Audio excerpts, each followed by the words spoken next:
बहुत समय पहले की बात है। चंदनपुर नामक गांव एक सुंदर गांव हुआ करता था। गांव में एक लकड़हारा रहता था जिसका नाम किशन था।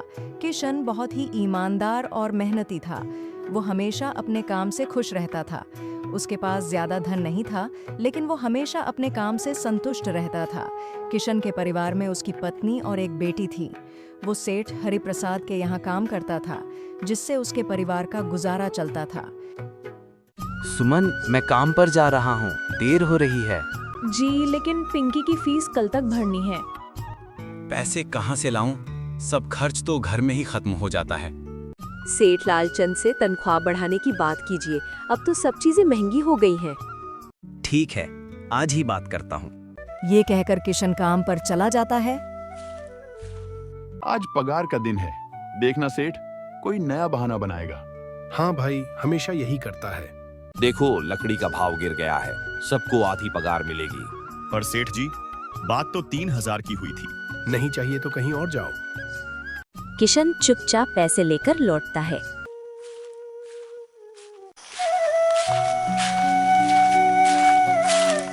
क्या हुआ जी? कितने पैसे दिए सेठ ने? बस 2000। बच्चों की फीस भर दो, बाकी मैं देख लूंगा। ऐसा कब तक चलेगा किशन? तुम सही कह रही हो सुमन, अगर ऐसे ही रहा तो घर का गुजारा भी मुश्किल हो जाएगा। मैं कल कहीं और जाके काम देखूंगा। अगले दिन किशन नया काम ढूंढने निकलता है। शायद कोई ईमानदार मालिक मिल जाए। चलते चलते उसे एक बुजुर्ग लकड़हारा पेड़ के नीचे बैठा दिखता है। नमस्ते बाबा, क्या आप यहाँ काम करते हैं? अब उम्र नहीं रही बेटा, पर एक बात कहूँ, मेहनत कभी बेकार नहीं जाती, बस सच्चाई मत छोड़ना। धन्यवाद बाबा, आपकी बात याद रखूंगा। ये कहकर किशन वहां से चला जाता है।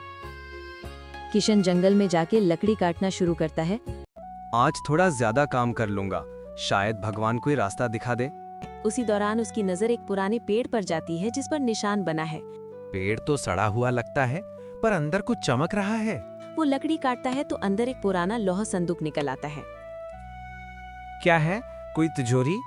किशन उस संदूक को खोलता है तो अंदर पुराने सिक्के और एक चिट्ठी। जो मेहनत से इसे पाए वही इन पैसों से दूसरों की मदद करे, तभी ये दौलत टिकेगी। अरे, तो ये मेहनत का ही इनाम है। किशन उसे संदूक को लेकर घर आता है।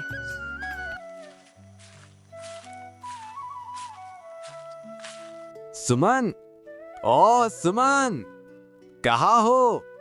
जी, आती हूँ। क्या हुआ किशन?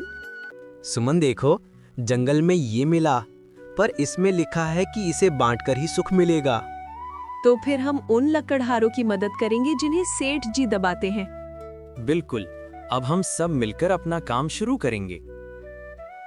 अगले दिन किशन सब साथियों को बुलाता है। क्यों ना हम सब मिलकर खुद का लकड़ी का कारोबार शुरू करें। मेहनत अपनी, फायदा अपना।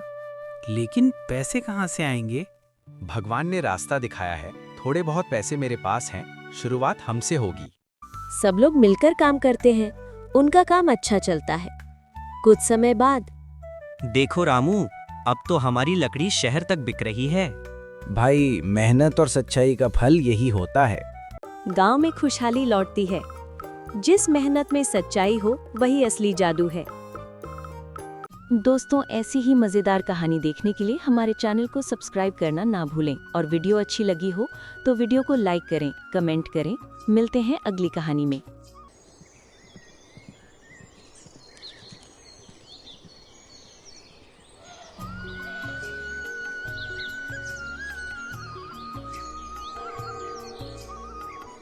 शांतिनगर नाम की एक छोटे से गांव के किनारे एक गरीब लोहार रहता था जिसका नाम था अरुण।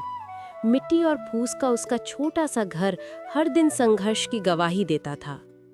एक सुबह अरुण अपने औजार उठाकर काम पर निकलने ही वाला था कि उसकी पत्नी माया ने रोका। अरुण, ये कब तक चलेगा?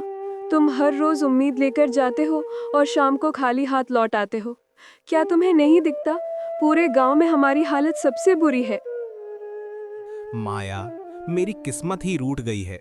जब भी थोड़ा बहुत जमा करता हूँ, कोई ना कोई मुसीबत आ खड़ी होती है। पहली बार जब कुछ पैसे बचाए, तुम बीमार पड़ गई और सब खर्च हो गया। फिर हमारे बेटे करण को गहरी चोट लगी और इलाज में सब चला गया। जैसे ही हालात संभलते हैं सब बिखर जाता है। इतने में उनका 10 साल का बेटा करण भागता हुआ आया। उसकी आंखों में मासूमियत थी, पर पेट की भूख भी झलक रही थी। पिताजी, मुझे कई दिनों से अच्छा खाना खाने का मन है। हमारे घर में भी कभी पकवान क्यों नहीं बनते? बाकी बच्चे तो तरह तरह की चीजें खाते हैं। बेटा, चिंता मत कर। एक दिन आएगा जब हमारे घर में भी तरह तरह के व्यंजन बनेंगे। तब जो चाहेगा वही खाएगा। करण मासूमियत से बोला, पिताजी, जब पड़ोस से खुशबू आती है तो मैं खिंचा चला जाता हूँ। एक दिन गया भी था, लेकिन वहाँ की औरत ने खाना छुपा लिया और मुझे भगा दिया। ये सुनकर माया का दिल रो पड़ा। उसकी आंखें भर आईं, लेकिन वो चुप रही। अरुण भारी मन से औजार उठाकर अपनी दुकान की ओर चल पड़ा।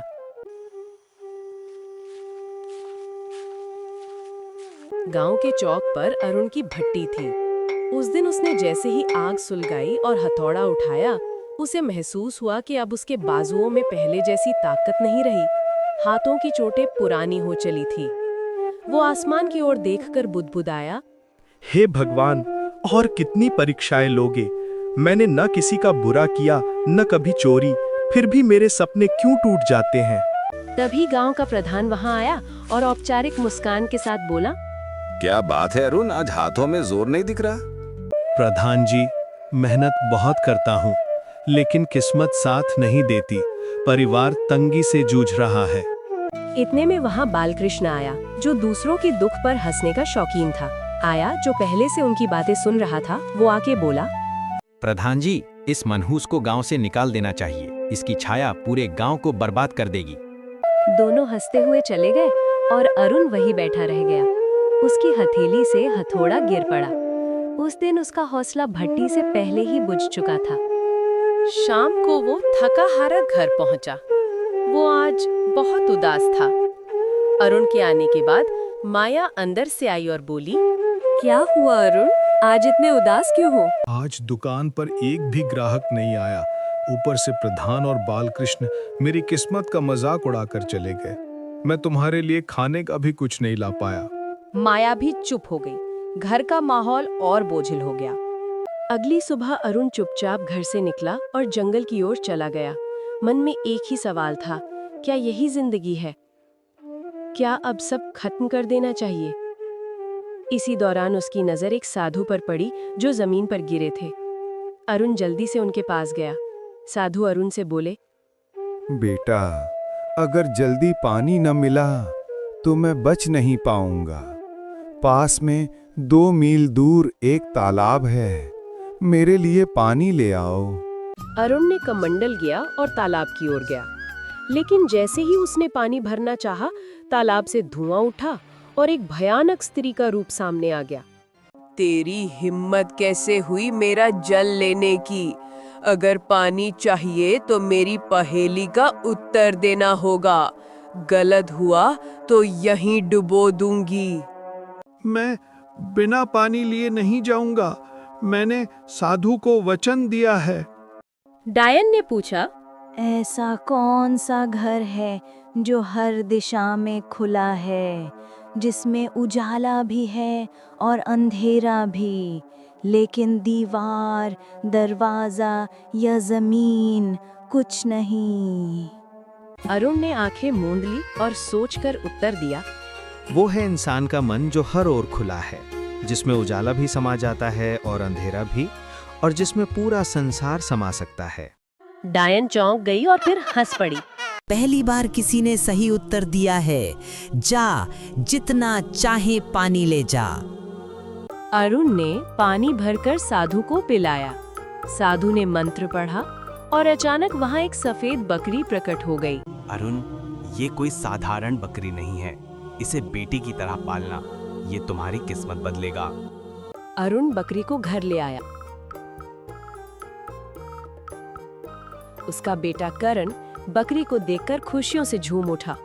तभी माया ने अरुण से पूछा, अरुण, ये बकरी कहाँ से ले आए तुम? अरुण ने सारी बात माया को बताई। धीरे धीरे वो बकरी पूरे परिवार का हिस्सा बन गया। लेकिन बकरी की सुंदरता की चर्चा गांव भर में फैल गई। पहले दिन गांव का जमींदार और उनके घर आया और उसे बकरी खरीदने की बात की, लेकिन अरुण ने साफ मना कर दिया।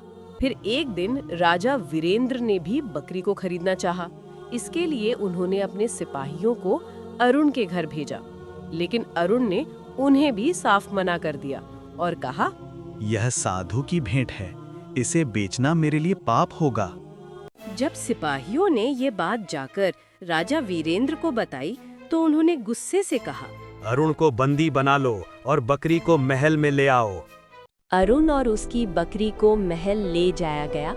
वहां जाके राजा ने सिपाहियों को हुक्म दिया, अरुण को जेल में डाल दो और बकरी को यहाँ से ले जाओ। राजा का हुक्म सुनकर अरुण की आंखों में आंसू आ गए।